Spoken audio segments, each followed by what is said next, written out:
Okay, attempt number 1.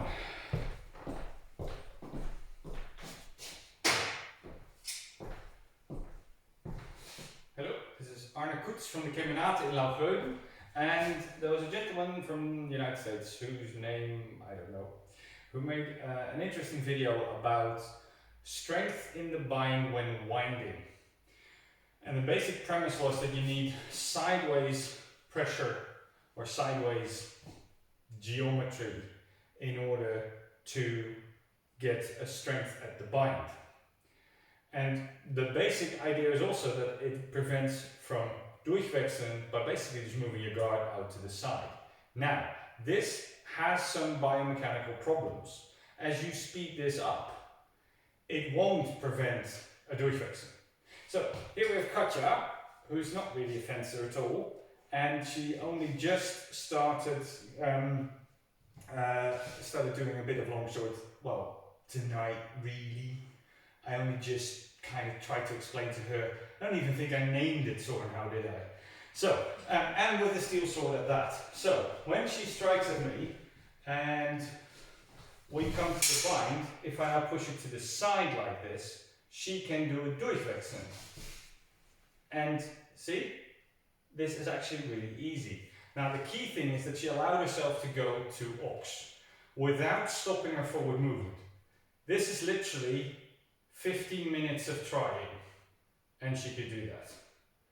Somebody who has more practice can do it far more easily. The key problem of this idea of going sideways is this just replaces upwards for sideways. So the gentleman had, interestingly, correctly, identified that when I go from here and I just go up, it is very easy to durchwechseln underneath it. Even though this is done, there's reasons to do this, and there's reasons to deal with it and to deal with this threat. But of course, if I keep it sideways, then at least there's not this upwardness, and it's a little bit harder to get around.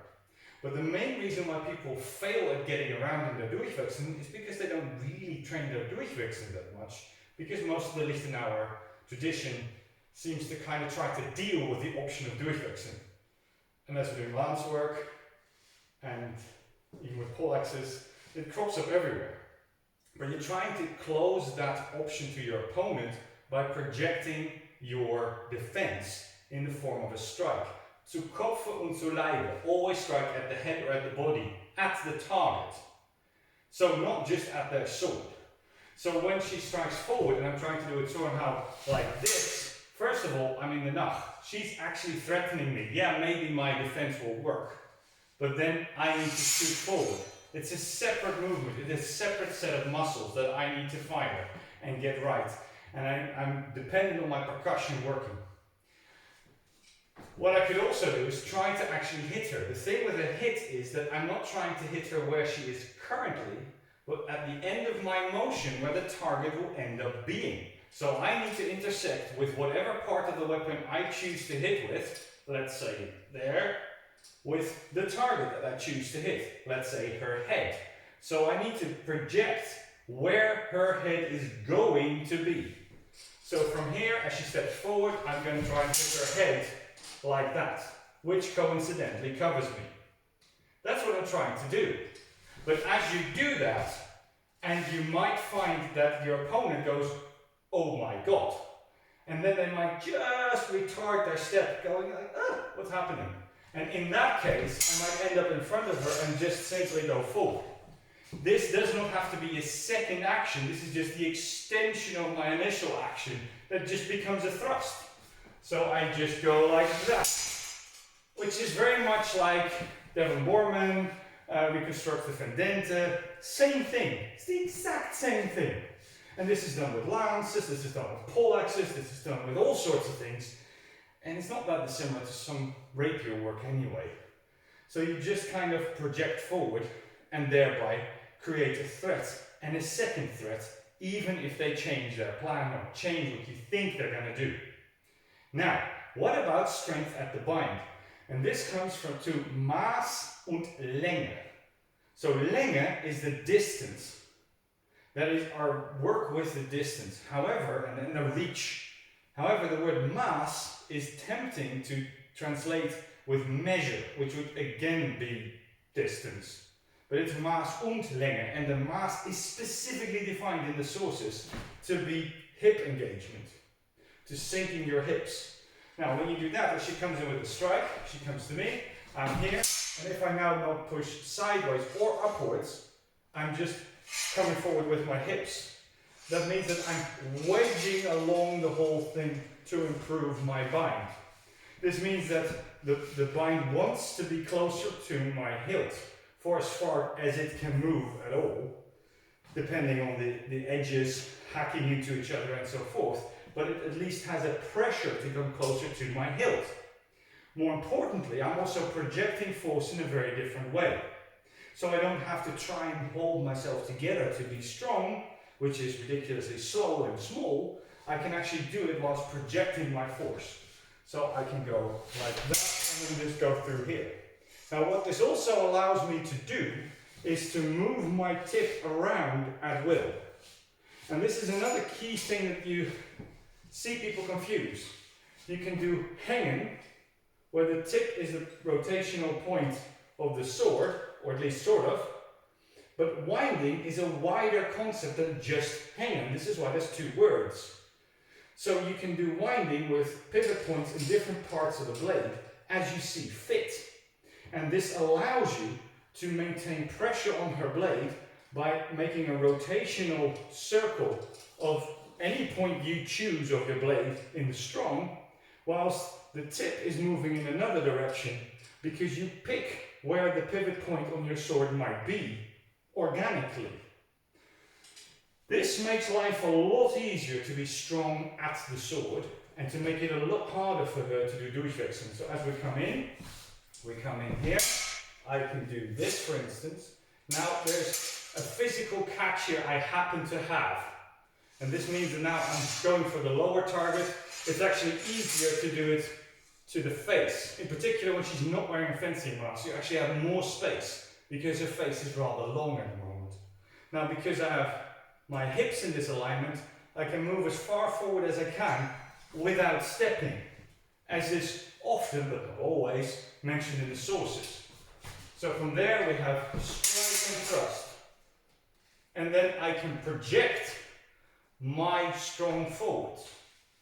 This means I do have sideways disposition. So if you think of the angle that her blade is at, and the angle her blade is displaced sideways is increased by bringing my guard towards her and thereby displacing everything over. Sword, arm, the whole malarkey, everything goes out. The angle is much larger. So trying to do that like this would require me to move far further, and at some point my arm isn't long enough. Whereas if I move like that, all I need to do is this, because then the goalie came out of the goal and that opens the angle. So it gives me geometric advantage, but it also gives me a strength advantage. Because that means that I'm not trying to push with my arms, like here. I'm trying to actually push with my hips, like that. Which then allows me this forward motion. Whether she slips or not on the blade is kind of beside the point. And with sharp swords, this might be slightly different than with the blunts we have here. But it does happen with sharps. And then this through here. Now, because I already was quite close, I had to turn further to get to the target, but I can get to any target I would like. But that means I don't need to have any backwards motion. This does not require me to do anything which comes backwards towards me at all, because that takes an amazing amount of time in a fencing sense. This is particularly important when you're on horseback, when the closing speed of the opponent is significantly higher, even when going at lower paces like walk or trot, let alone canter. Then we don't have time to take our weapon away from the target, because even if they're letting us, we'll probably miss. We won't get our weapon back online anywhere near as easily, just because of the limited amount of time we have. Moreover, the hips of the horse are already moving, and I need to make sure that they're doing the right thing. So my hips need to direct where the horse is going. So I need to have mass for the sake of controlling my horse anyway, and that gives me power to do this with. And that means I can work at arm's length much easier. So this kind of technique is even used with lances. And when I say lances, I mean 4.5 meter ash shafts. They are heavy, and that allows you to distill them durchwechseln, and all those techniques are seen with lances. People often mention that it looks a bit like rapier fencing, except the rapier is 4.5 meters long. That is 16 foot, by the way. So it is very similar in a lot of concepts. It's not the same, but it's similar. So this whole thing of pushing forward, once you have mass, you can push forward much more easily. And this also gives you opportunities that when she does defend the second thrust, which I haven't told her how to do yet. So we're coming in here, there, I'm ending up here, suppose, and now she defends it. That allows her to do all sorts of wrestles much more easily, because my body has never stopped going forward.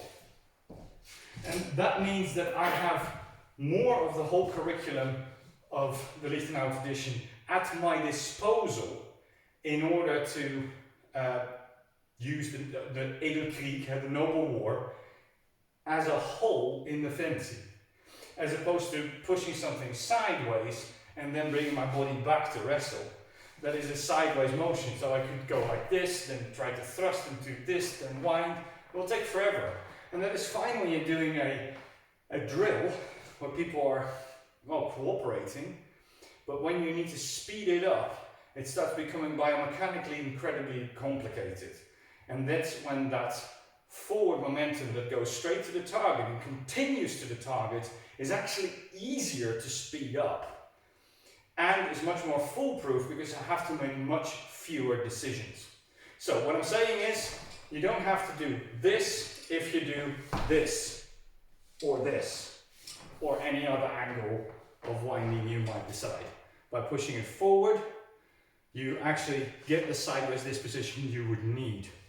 And you do that by means of mass from your hips. That's really the point, really. Thank you.